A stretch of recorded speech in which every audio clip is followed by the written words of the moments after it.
What's up, guys? It's Myth Tamer here. Today I'm going to be going over all my off-season opinions and what I think the Pelicans have done. So obviously our biggest free agent move was signing Kevin Looney at 2 years, $16 million. We got him for 2 whole years. He's probably going to be a starting center into next year, where Derek Queen is a long-term solution at center. I feel like the deal we got him on wasn't too bad. It was $8 million a year. I've seen some guys maybe that are better than him get a little bit less, but hey, it is what it is. We get a guy who is a borderline starting caliber center. He can start this year, and hopefully he gives us good value for the $8 million a year we're paying him. Obviously, I already talked about us acquiring Jordan Poole, but now I want to talk about us acquiring Derek Queen. So this is a pretty big package to give up with Asa Newell, who's probably going to be a good player from Georgia. He's a forward, and the first round pick next year is the even bigger asset. Obviously, this first round pick that we just gave up that's completely unprotected could obviously be a top 10 pick and probably will. The Bucks and their turmoil and our little situation here with Zion Williamson where he keeps getting injured, either of these teams could go top 10 really. It's completely up in the air between those two teams. If they don't have Giannis and they got Miles Turner, they could easily go top 10, and if Zion gets injured or other guys get injured, we could go top 10. Now, I think it is more likely that the Bucks do. I think the Bucks are in a stickier situation than we are this year. I think we have enough depth in case of Zion's injury to where we still are not going to be a top 10 pick. But either way, that's definitely a hefty asset to go up along with Asa Newell. Get Derek Queen to come to the Pelicans. The positive of this trade, though, is Derek Queen. It's an aggressive move, but Derek Queen is their center. He's the guy. He's going to be the center for the future, and I like to see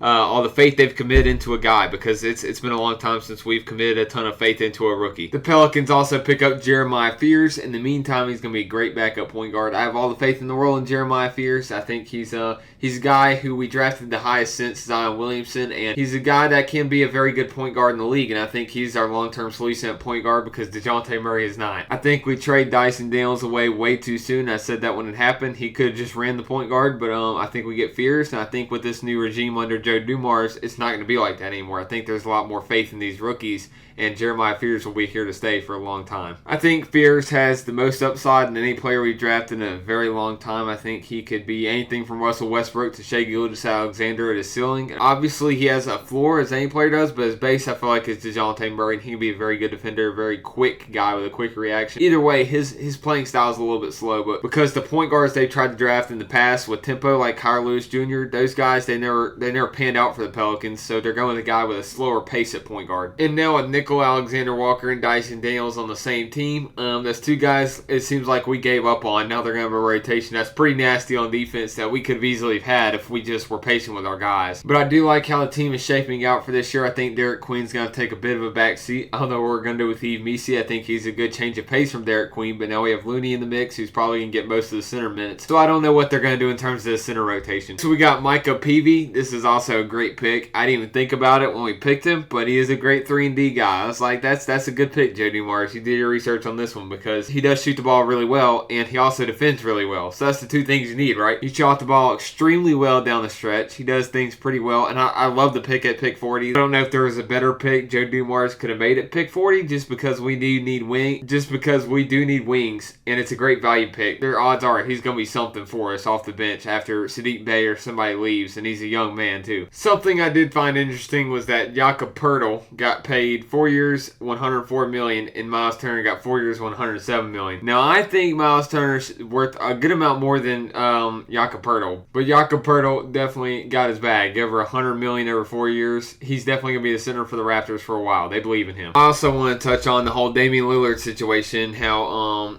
he just got waived in the whole Giannis situation. Obviously, Giannis might go somewhere. One of them is probably going to go to the Warriors. Damian Lillard was obviously waived to sign Miles Turner, which I thought they should have looked for a suitor first that would have taken Damian Lillard's contract and given them picks back or some type of asset they could have got back for instead of just waiving him. Obviously, no team was willing to do that though, because they didn't get anything back for Damian Lillard, and now they're stuck paying part of his contract for the next team he goes to, which looks like it might be the Warriors from the talks I've seen. It wasn't necessarily a bad move just because Miles Turner gives them more of a feature than Damian Lillard does, especially off an Achilles, and Damian Lillard, he's only aging. The Hawks really did get busy though. You see Luke Kennard here too. They got real busy. I think the Hawks can make a run at a top 4 seed in the East easily. And obviously Trae Young's not the best defender, so they've really surrounded him well with a bunch of 3-and-D guys, defenders, the guys he can kick to, but they can also really defend. Obviously the Pelicans also lost Bruce Brown, but that was was a lesser loss because I think that was more of a trade. We got him from BI just to clear the cap space. I think Bruce Brown isn't a bad place to have on a competing team like the Nuggets, and I wish we could have kept him, but obviously he was just to clear the cap space out for the rest of the team to get paid. And then they trade Michael Porter for Cam Johnson. Both those moves were to get defense. Cam Johnson is a better defender than Michael Porter Jr. I don't know if Cam Johnson's a better shot creator, probably not, but he's probably actually a better shooter, and he's a better defender for sure. Dorian getting a deal here, I think he's definitely worth 4 years, $53 million, just because the forward market coming in this free agency season, it was a little bit weak. It was definitely weak, so I think Dorian was definitely worth the 4-year, $53 million in terms of this year. That just adds another 3-and-D guy to the Rockets contending roster. Please also let me know if I missed any moves your team made in the comments. But anyways, guys, if you do want more sports content like this and you like the way I articulate the free agency and the draft,